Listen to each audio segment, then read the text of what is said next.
3월 셋째 날 수요일 아침입니다.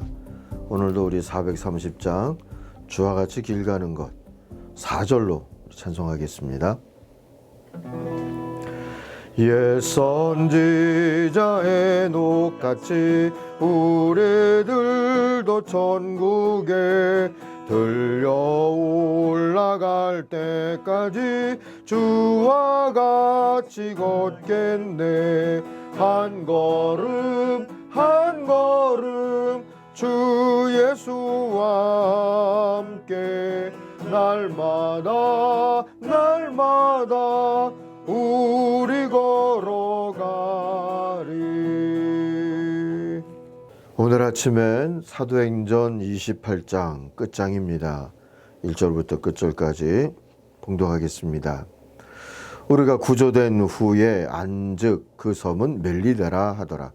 비가 오고 날이 참해 원주민들이 우리에게 특별한 동정을 하여 불을 피워 우리를 다 영접하더라. 바울이 나무 한 묶음을 거두어 불에 넣으니 뜨거움으로 말미암아 독사가 나와 그 손을 물고 있는지라. 원주민들이 이 짐승이 그 손에 매달려 있음을 보고 서로 말하되 진실로 이 사람은 살인한 자로다. 바다에서는 구조를 받았으나 공의가 그를 살지 못하게 함이로다 하더니 바울이 그 짐승을 불에 떨어 버림에 조금도 상함이 없더라. 그들은 그가 붙든지 혹은 갑자기 쓰러져 죽을 줄로 기다렸다가 오래 기다려도 그에게 아무 이상이 없음을 보고 돌이켜 생각하여 말하되 그를 신이라 하더라.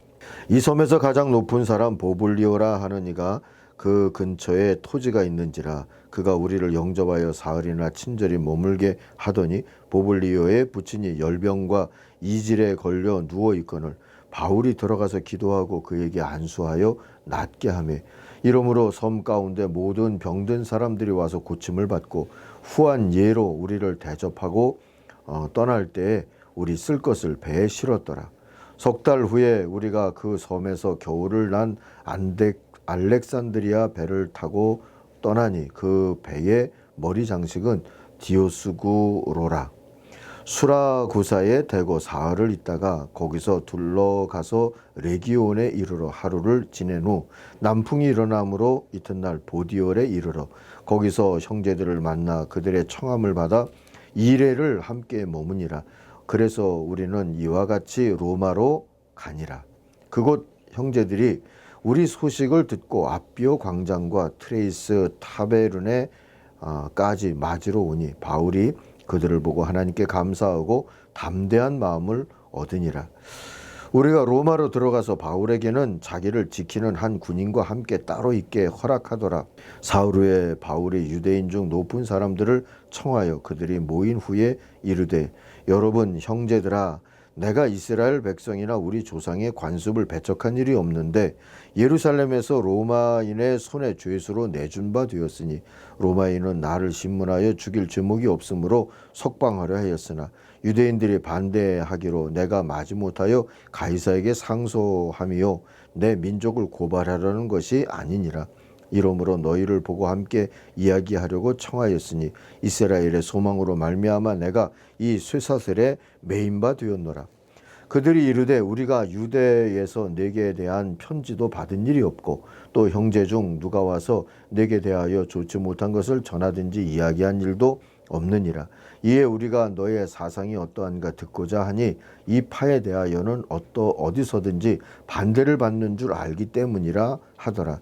그들이 날짜를 정하고 그가 유숙하는 집에 많이 오니 바울이 아침부터 저녁까지 강론하여 하나님의 나라를 증언하고 모세 율법과 선지자의 말을 가지고 예수에 대하여 권하더라.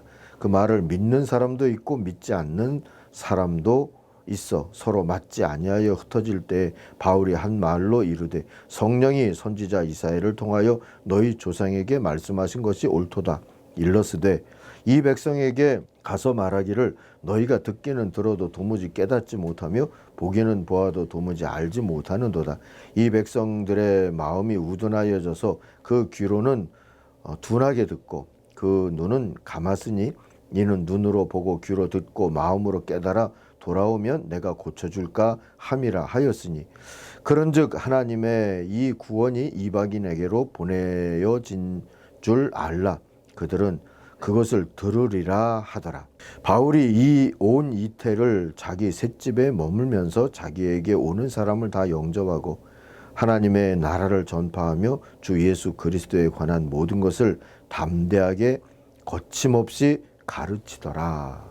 아멘. 자, 말씀 묵상의 오늘 제목은 끝까지, 땅 끝까지입니다. 어제와 똑같이 배경은 같은 지도가 있는데 제가 앉아있는 방향만 이제 달라졌어요. 봐야 할 지도의 면이 다르기 때문입니다. 자, 28절 말씀을 한번 다시 읽겠습니다. 그러므로 여러분은 하나님의 구원의 소식이 이방 사람에게 전파되었음을 알아야 합니다. 그들이야말로 그것을 듣고 받아들일 것입니다. 자, 이 사도행전 이후가 이제 유대인들을 넘어서서 로마로부터 다시 기점을 잡고 땅끝까지로 모든 민족에게로 복음이 전해질 것에 대해서 예언처럼 말한 구절이 이 구절이죠. 사도행전 1장 8절을 기억하시죠? 오직 성령이 너에게 임하시며 너희가 권능을 받고 예루살렘과 온 유대와 사마리아와 땅끝까지 이르러 내 증인이 되리라. 그렇게 말씀하신 주님의 비전을 따라서 전개된 성령의 여정, 기도의 여정, 복음 선교의 여정, 그리고 사도들의 여정이 오늘 대단원의 막을 내립니다. 그리고 다시 시작이 되는 것이죠. 그 여정 덕에 오늘 우리가 있습니다. 그리고 이 땅에는 주님의 땅끝 비전대로 사도행전에 또 다른 장을 열려고 하는, 그래서 기도하고 순종하는 우리들 그리스도인들이 있는 것이지요. 우리는 이 땅이 새 예루살렘임을 고백하며 또 로마인 것도 깨달으면서 온 유대와 사마리아와 땅끝을 다시 바라보고 있는 것입니다. 우리뿐이 아닐 거예요. 성령은 지금도 지구촌 곳곳에서 같은 비전을 가진 교회들을 세우고 계실 테니 말입니다. 자, 먼저 28장의 지명을 사진과 함께 따라가 보면서 이 땅끝까지의 사명을 함께 묵상해 보고자 합니다. 먼저 본 사진이 이 멜리데 섬, 도착해 보니까 멜리데 섬이라 그랬잖아요. 어제도 섬의 모습을 봤는데 먼저 지도를 보시면 몇 개의 섬으로 되어 있죠. 그리고 이 섬에는 바울 항구라고 하는 이름의 항구가 있고 그 높은 곳에 바울의 난파선이 도착한 걸 기념하는 교회가 우뚝 서 있습니다. 또 보블리오의 영접을 받고 그의 집에서 그 장인을 고쳐주었던 그런 모습을 우리가 읽지 않았습니까? 그것을 기념하는 바울 기념교회도 이 섬에는 있습니다. 그리고 이 보블리오가 나중에 여기 주교가 됐다는 얘기가 있죠. 자, 그 다음 사진은 멜리데의 오늘, 곧 몰타 공화국의 오늘의 모습입니다.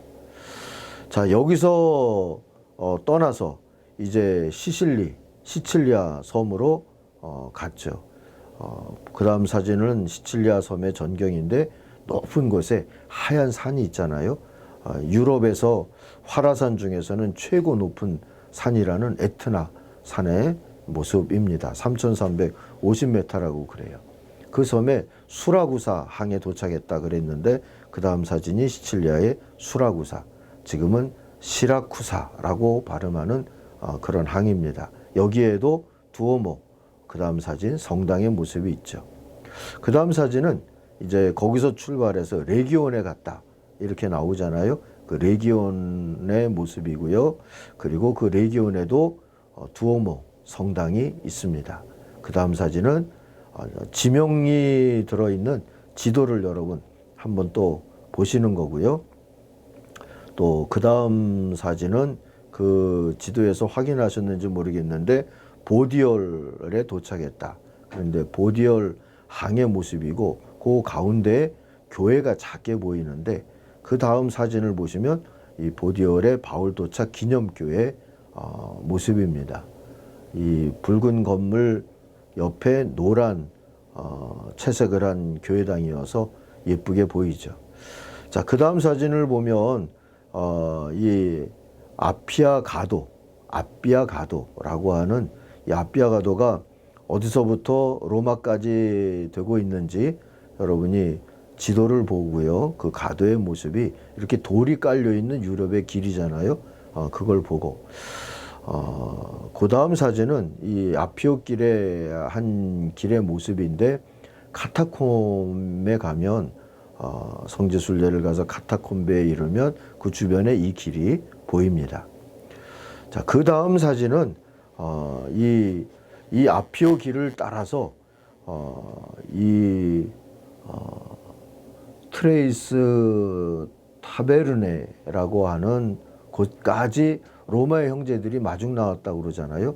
이 트라이스 타베르네가 뭐냐 하면 새 오두막이라는 뜻이고 우리 개역성경에는 삼관, 석삼자에 여관이라고 하는 관자를 써서 세 개의 여관이 있는 거기까지 마중을 나왔다 하는 기록이 있습니다. 아마도 오순절 때 예루살렘에 왔든지 아니면 또 스데반의 순교 후에 흩어졌든지 이미 예수를 믿고 있는 자들이 로마에는 여럿 있었다 하는 이야기죠.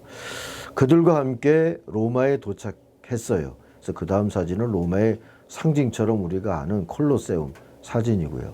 그리고 마지막 구절 쪽에서 우리가 보았던 것처럼 이태 동안 로마에서 바울이 셋집에 머물렀다고 그랬잖아요. 그 셋집이라고 지금 알려져 있는 건물의 외관이고 또 마지막 사진은 그 셋집 내부라고 알려져 있는 지금의 작은 교회당처럼 되어 있는 곳입니다. 그 사진을 봤습니다. 또 이 로마에는 바울이 나중에 순교하는 참수터의 기념교회와 참수터도 있는데 그 로마서를 볼 때 우리 한번 볼 수가 있을 것 같습니다. 자, 이제 이 과정을 통하여서 우리가 이 땅끝까지의 여정이 여기까지 이르는 모습을 우리가 보았는데요. 이 땅끝까지는 시간과 장소로 이해하기보다 그리스도인의 삶의 자세 또는 믿음의 자세로 이해하는 게 필요하다 하는 그러한 깨달음을 오늘 마지막으로 기억해 보려고 합니다. 이 땅끝까지는 가라 하는 명령이기보다는 이렇게 살라 하는 부름이기 때문에 우리가 믿음의 자세나 삶의 자세로 이해하는 것이 맞을 것 같아요. 어떤 자세로 사는 것이 이 땅끝까지의 삶의 자세일까? 두 가지만 보려고 하는데 첫 번째는 선교적 비전으로 산다 하는 거죠. 땅끝으로 간다는 것은 어디서든 하나님 나라 선교의 비전을 가지고 산다 하는 뜻인 겁니다. 그 비전을 위해서 계속해서 익숙한 경계를 넘어가는 것이지요. 바울에겐 태풍 속의 난파선도 계획에 없던 멜리데, 몰타 섬도 다 선교지였어요. 물론 바라고 왔던 로마도 선교지였고요. 그는 어디서든 보냄받은 자였고 하나님 나라의 비저널이었습니다. 전승은 이 로마를 떠나서 바울이 땅끝으로 더 바라보았던 지중해 건너편이었거든요. 그 시절의 땅끝은 지금의 스페인 땅에 가서도 복음을 전하고 나중에 로마로 돌아와서 순교를 했다. 기독교 박해 시대에. 그렇게 전승은 전해지고 있죠. 어찌됐든 그는 늘 보냄받은 자, 그래서 경계를 넘어가는 자, 선교적 비전을 가진 비저너리 이렇게 살았어요. 우리도 그런지요. 직장 생활이 선교의 여정이 되고 있습니까? 학교든 군대든 선교지인 줄 알고 가셨습니까? 바라는 바가 아닌 곳에 가게 되더라도 비전을 따르면서 살아간다면 새로운 소망은 우리가 바울에게서 보는 것처럼 늘 경험되리라 믿습니다. 심지어 그러지 않기를 바라지만 입원을 하셨다면 입원실도 선교지로 삼는 사람은 복이 있습니다. 하나님 나라와 의를 먼저 구하면 어디서든 그 밖의 모든 건 주께서 더하신다는 충만과 치유와 부활의 소망으로 우리들의 경험은, 우리들의 삶은 더더욱 풍성해질 뿐만 아니라 선교적이 될 줄로 믿습니다. 두 번째, 땅끝까지의 믿음의 자세, 삶의 자세라고 하는 것은 증인의 라이프 스타일, 이정표처럼 살아가는 삶의 양식으로 살아가는 겁니다. 절망한 자들에게 희망이신 예수를 전하는 거죠. 난파선에서 바울이 그리한 것처럼 병든 자에게는 치료자이신 우리 주님을 증언하고 가리키기도 하고 하는 것이죠. 멜리데에서 그리했던 것처럼 말입니다. 말씀이 필요한 자들에게는 선포하고 가르치는 주님의 모습을 증언하는 겁니다. 바울이 로마의 셋집에서 2년 동안, 때로는 어떤 날은 군인에게, 자기를 지키는 군인에게, 어떤 날은 동족 유대인들을 초대해서 계속해서 그리하면서 살았던 것처럼 말입니다. 이렇게 예수의 증인이자 예수의 이정표로 살아가게 될 때 우리들이 받는 보상도 있습니다. 우리가 바울에게서 엿볼 수 있는 것이죠. 첫 번째 보상은 자유예요. 자유. 성공과 실패에서, 승리와 패배에서, 그런 스트레스에 갇히지 않는 자유를 맛볼 수 있어요. 몸은 바울처럼 매일 수도 있습니다. 낙담할 만한 일을 만날 수도 있습니다. 종종 세상에서 실패라고 규정짓는 길을 걸을 수도 있습니다. 그러나 그거 아닌 것을 위해서 살지 않았기 때문에 어떤 데 처하더라도 자유와 평상심의 경지를 맛볼 수 있습니다. 그게 땅끝까지의 삶의 양식을 가지고 살아가는 사람들에게 주어지는 복이지요. 그 자유지요. 그러니 복음 전파에서도 그 형식에서도 자유할 수 있어요. 갇혀 있으면 못한다가 아니라 갇혀 있으면 지키는 군인에게 하는 거죠. 바울이 그걸 보여주잖아요. 갈 수 없으면 초대해서 하는 거죠. 유대인도 초대했을 뿐만 아니라 갈 수 없었지만 그리스도인 공동체들을 위해서 바울이 로마의 셋집에 있는 동안에 에베소서도 썼고 빌립보서도 썼고 골로새서도 썼고 빌레몬이라는 사람에게도 편지를 썼다. 그렇게 옥중서간 이렇게 불리우는 이런 서신들을 썼다고 우리는 일반적으로 알고 있죠. 자, 셋집에서는 그런 식으로 복음을 전했어요. 바울은 어디 가든지 꼭 이런 식으로 전해야 되는데 그걸 못하겠네 이래 본 적이 없었던 것 같아요. 이런 자유, 그게 땅끝까지의 삶의 자세로 살아가는 사람들에게 주어지는 복입니다. 두 번째 또 다른 복은 은혜에 대한 기대, 희망이 있어요. 그것도 뜻밖의 은혜 같은 거죠. 죄수처럼 재판받으러 가는 길이었지만 증인의 양식으로, 예수 증인의 양식, 또 땅끝까지의 삶의 스타일로 살아갔던 바울에게는 뜻밖의 은혜가 늘 따랐어요. 난파선에서는 276명을 넘게 살렸다. 그러지 않습니까? 이것도 은혜죠. 멜리데에서는 독사에 물렸지만 그게 새로운 전도의 문을 열어주었어요. 지금 몰타 공화국은 98%가 신앙인들이라고 하거든요. 천주교인이지만 놀랍죠. 몰타 섬의 최고 수장이었던 보블리오의 부친의, 아까 제가 장인이라고 그런 것 같은데 부친으로 수정할게요. 이 부친의 열병, 이질 이거 고쳐주었는데 그걸로 인하여서 그들의 공개도 받고, 그리고 보블리오 집도 예수 믿었고 나중에 보블리오는 주교가 됐다. 그래요. 자, 동력자들과 함께하는 위로의 은혜도 늘 따랐어요. 외로워 보였지만 결코 고독하지 않았던 선교의 여정, 증인의 여정을 바울은 살았어요. 선교사다, 증인이다 드러날 때마다 누군가 동력자는 꼭 있었어요. 이 사도행전을 쓴 누가뿐만 아니라 초창기에는 아리스다고가 함께 따라다녔다 하고도 배에 통승했다 하고 나오잖아요. 또 이 3관, 베레아이라고 하는 곳에 마중 나온 형제들도 있었다. 그러지 않습니까? 바울의 셋집에도 언제나 사람들이 늘 찾아왔다 하는 것도 우리가 볼 수 있고요. 하나님의 위로라는 은혜도 늘 따랐다. 그러니 여러분, 어려움이 있어도 이 땅끝까지의 삶의 양식을 가지고 사는 사람들에게는 기대가 있는 거죠. 희망이 있는 거죠. 하나님이 또 어떤 은혜로 우리 걸음을 이끄실까 하고 말이죠.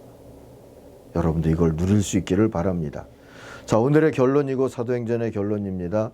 땅끝까지의 삶으로 우리 주님이 우리를 부르셨다는 것, 우리의 소명을 확인하십시다. 그리고 선교의 사명을 다하며 살자 하는 각오도 새롭게 하십시다. 그것이 내가 구원받고 부름받고 회개한 이유이기 때문입니다. 곧 소명으로 살기 위함 때문이죠. 다시 말하면 선교는 내 일이에요. 누군가의 일이 아니라 내 일이다. 그래서 하는 거다.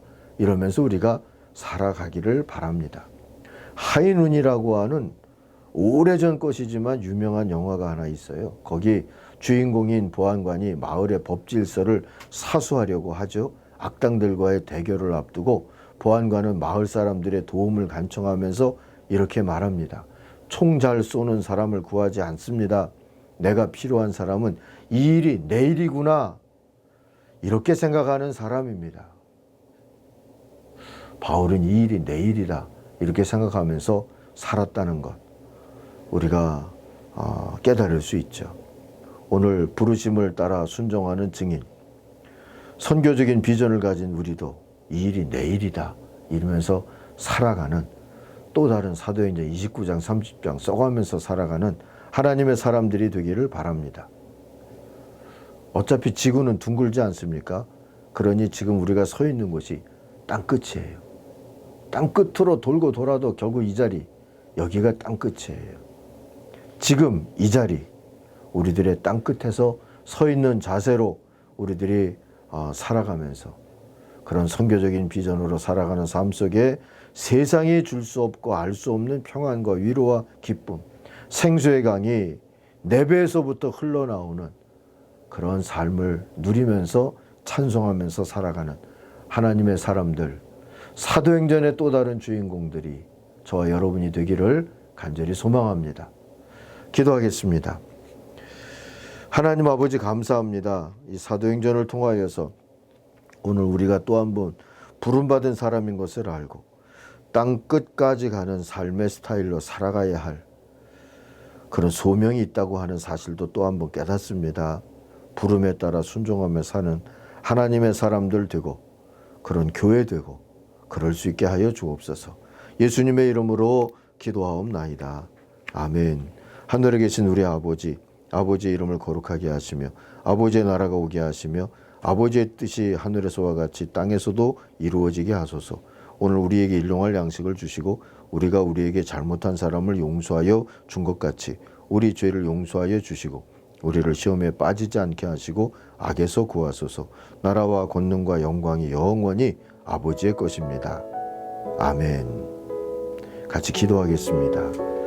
주님.